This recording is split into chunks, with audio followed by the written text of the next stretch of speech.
Assalamualaikum warahmatullahi wabarakatuh. Berjumpa kembali dalam pembelajaran daring IPA SMP kelas 8 semester 2. Baiklah, kalian siapkan alat tulis kalian masing-masing. Kita akan belajar IPA di semester 2, masih dalam pembelajaran daring. Semoga kalian tetap semangat belajar di rumah, walaupun kita tidak dapat berjumpa secara langsung di sekolah. Di semester 2, kelas 8 ini kita akan belajar ada 5 bab yang akan kita pelajari di semester 2, yaitu bab 7, tekanan zat dan penerapannya dalam kehidupan sehari-hari, bab 8, sistem pernapasan manusia, bab 9, sistem ekskresi manusia, bab 10, getaran dan gelombang dalam kehidupan sehari-hari, bab 11, cahaya dan alat optik. Untuk KKM, kriteria ketuntasan minimum IPA kelas 8 semester 2 yaitu 67. Baiklah, kita akan belajar IPA kelas 8 semester 2, bab 7 yaitu tekanan zat dan penerapannya dalam kehidupan sehari-hari. Tekanan zat yang akan kita pelajari dalam pertemuan kali ini nanti ada dua, yaitu tekanan pada zat padat dan tekanan pada zat cair dulu. Tekanan zat dibagi nanti menjadi 3, tekanan pada zat padat, tekanan pada zat cair, dan tekanan pada zat gas. Tekanan zat padat, ini misalnya ada percobaan paku A dan paku B, diberikan gaya paku A 2000 Newton dan paku B 1000 Newton berada di atas tanah liat. Kira-kira bekas kedalaman yang lebih dalam paku A atau paku B. Kalian lihat gaya yang diberikan. Ya, paku A lebih besar, 2000 Newton, kalau paku B lebih kecil ya, 1000 Newton. Maka yang terjadi bekas kedalaman paku A lebih dalam daripada bekas kedalaman paku B. Karena gaya pada paku A lebih besar daripada gaya pada paku B. Ya, jadi bekas kedalaman tadi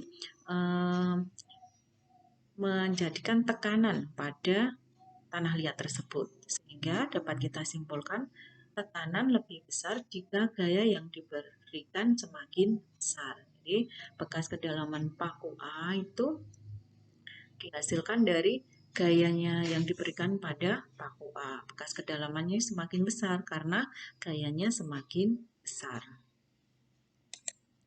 Kemudian percobaan selanjutnya, paku A diberikan gaya 1000 Newton dan paku B juga sama 1000 Newton, tetapi ujungnya berbeda. Ujung A mendatar, kalau ujung B ini meruncing. Masih sama dikenakan pada tanah liat. Bagaimana bekas kedalaman yang terjadi? Ternyata bekas kedalaman paku B lebih dalam. Ya, ini lebih dalam karena ujung paku B lebih kecil atau lebih runcing daripada paku A. Sehingga dapat kita simpulkan tekanan akan lebih besar jika luas permukaan bidangnya semakin kecil. Jadi semakin kecil luas permukaan bidang, maka akan menghasilkan tekanan yang lebih besar. Dari percobaan tersebut dapat diketahui faktor-faktor yang mempengaruhi besar kecilnya tekanan adalah: 1. Besarnya gaya yang diberikan. Jadi semakin besar gaya maka tekanan semakin besar. Atau dapat dituliskan besar gaya sebanding dengan besar tekanan. 2. Luas permukaan bidang. Semakin kecil luas permukaan bidang, maka tekanan semakin besar. Atau luas permukaan bidang berbanding terbalik dengan besar tekanan. Tekanan adalah besarnya gaya yang bekerja tiap satuan luas bidang permukaan. Dituliskan rumusnya P sama dengan F dibagi A. Dengan P sama dengan tekanan, satuannya Newton per meter kuadrat atau sama dengan Pascal, ditulis PA. F sama dengan gaya, satuannya Newton. A sama dengan luas bidang, satuannya meter kuadrat atau meter persegi. 1 Pascal sama dengan 1 Newton per meter kuadrat sama dengan 10 pangkat 5 kine per sentimeter kuadrat. Contoh soal, satu pondasi balok beton pada bangunan seperti gambar, berapakah besar tekanan yang terjadi? Balok beton beratnya 1000 Newton. Kemudian luas bidang tekannya 40 cm kali 1 meter. Diketahui gaya atau F sama dengan 1000 Newton. A, luas bidangnya sama dengan 40 cm kali 1 meter. Ditanya P, tekanan yang terjadi. Jawab P sama dengan F per A. P sama dengan 1000 Newton per 40 cm kali 1 meter. P sama dengan 1000 Newton per 0,4 meter kali 1 meter. P sama dengan 1000 Newton per 0,4 meter kuadrat.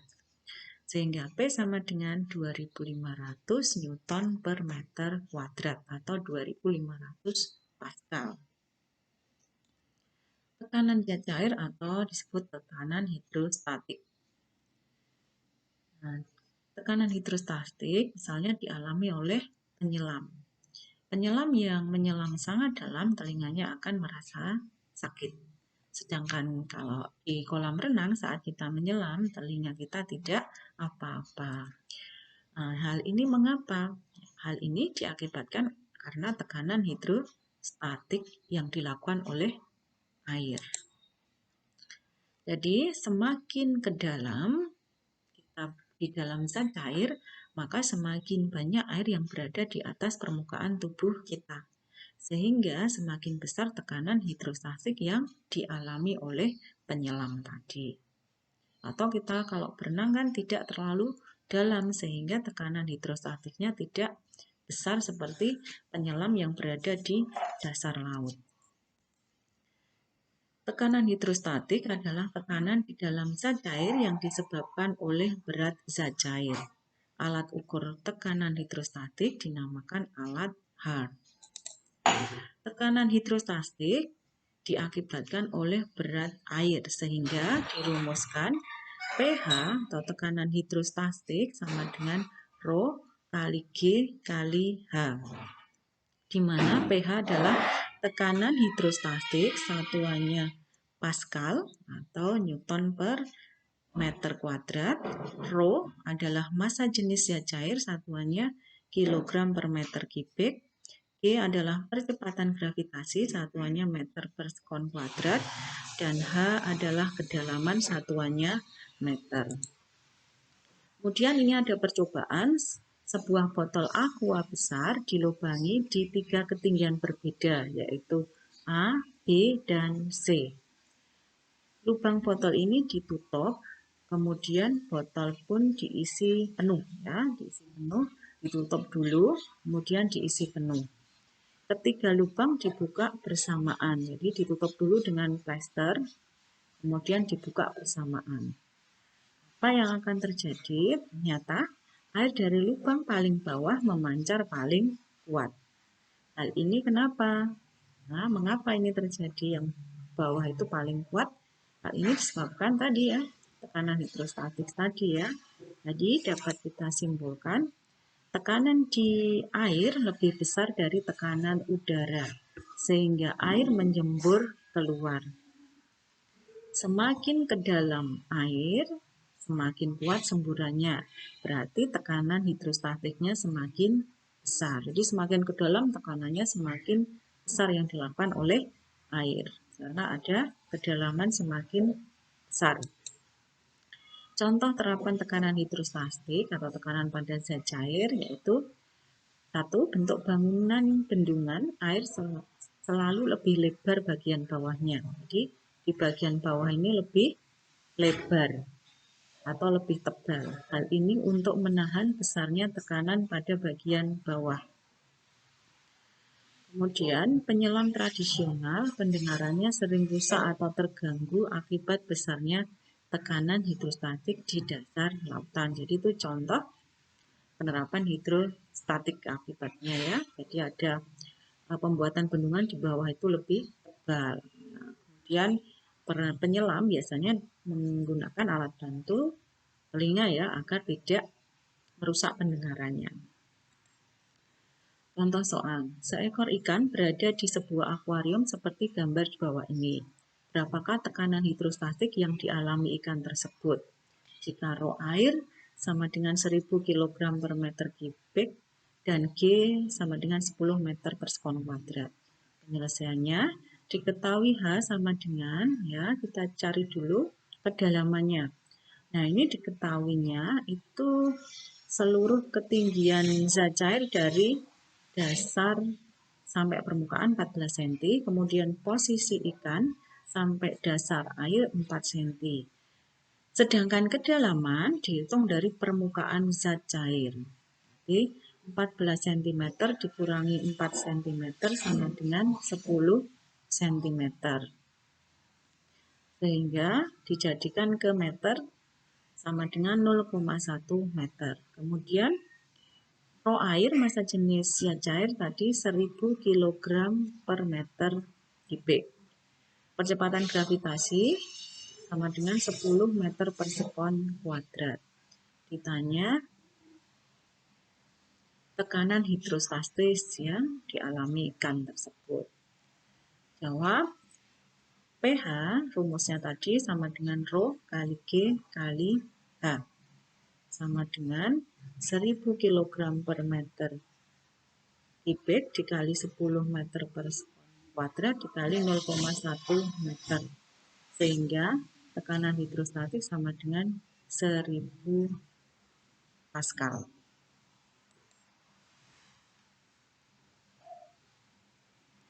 Kemudian kita ke bejana berhubungan. Bejana berhubungan adalah sebuah bejana yang terdiri dari dua atau lebih pipa yang saling berhubungan. Pada bejana berhubungan selalu berlaku permukaan zat cair yang sejenis selalu mendatar dan sama tinggi. Mengukur massa jenis zat cair berdasarkan prinsip bejana berhubungan. Ya, ini ada bejana berhubungan berbentuk pipa U, sebelah kiri diisi minyak dan kanan diisi air. Berlaku tekanan pada minyak sama dengan tekanan pada air. Jadi P1 sama dengan P2. Berdasarkan rumus tekanan hidrostatik, P sama dengan rho kali G kali H. Jadi rho 1 kali G kali H1. P2 berarti rho 2 kali G kali H2. Jadi ini karena G-nya sama dapat kita hilangkan. Rho 1 kali H1 sama dengan rho 2 kali H2. Di mana rho 1 adalah massa jenis zat cair 1, tadi minyak. Rho 2 massa jenis zat cair 2 yaitu air. H1 adalah tinggi permukaan zat cair 1, tadi minyak.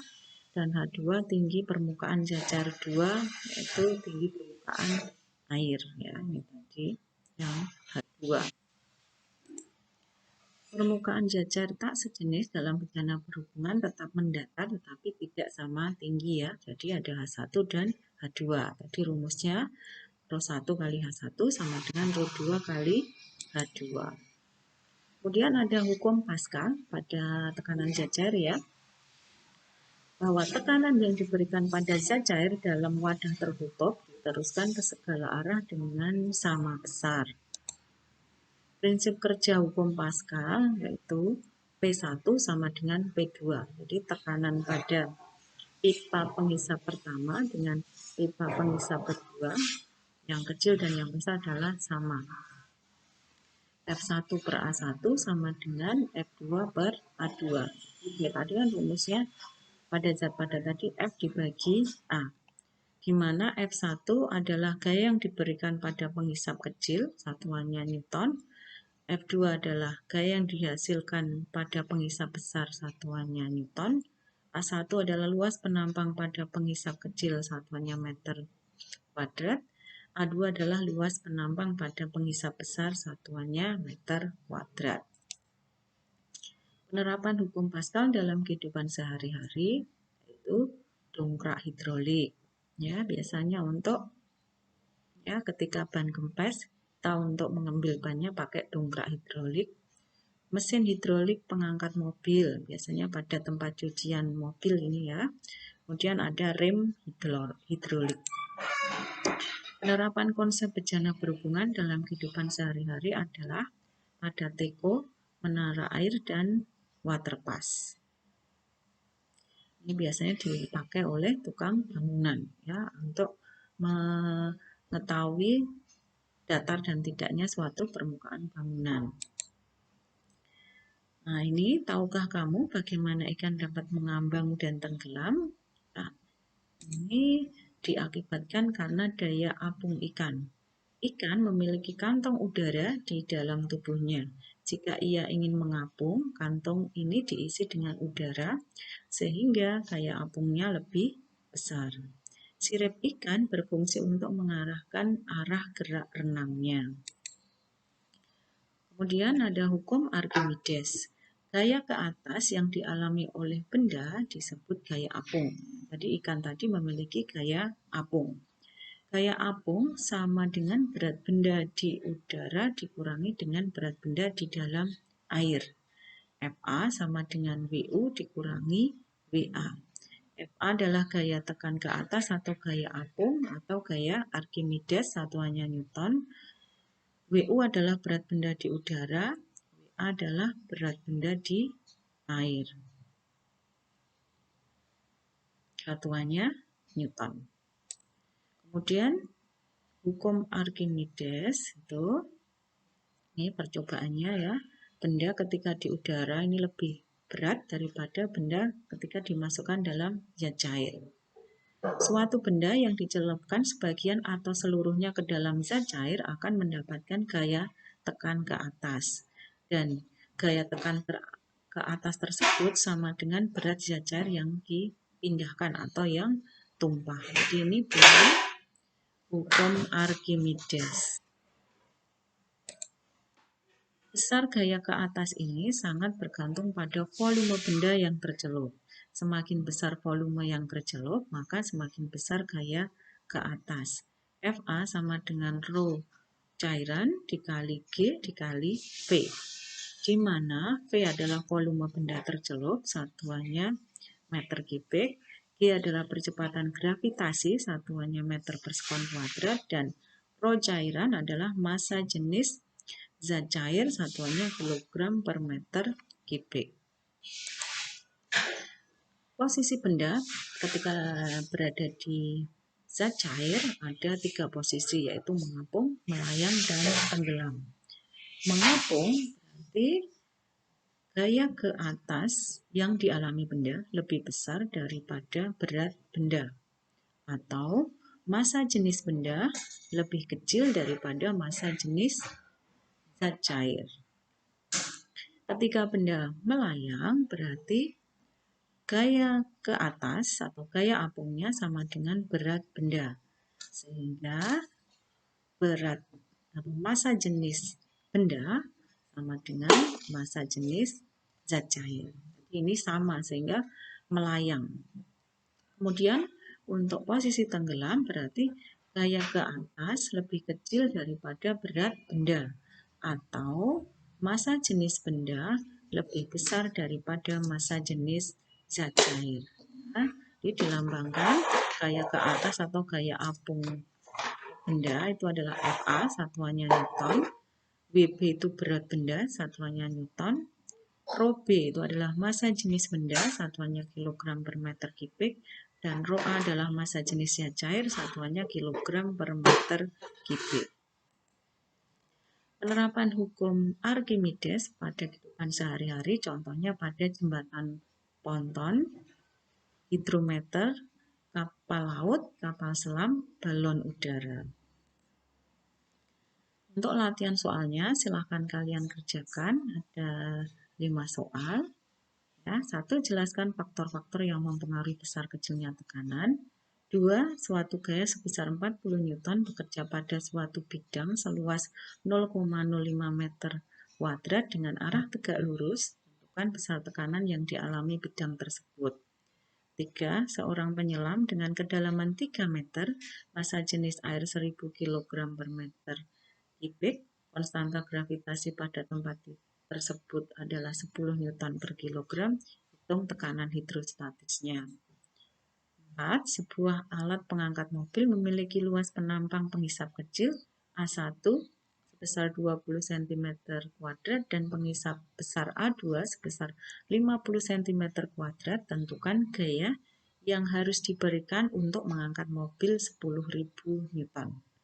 5. Sebuah benda memiliki berat 60 Newton.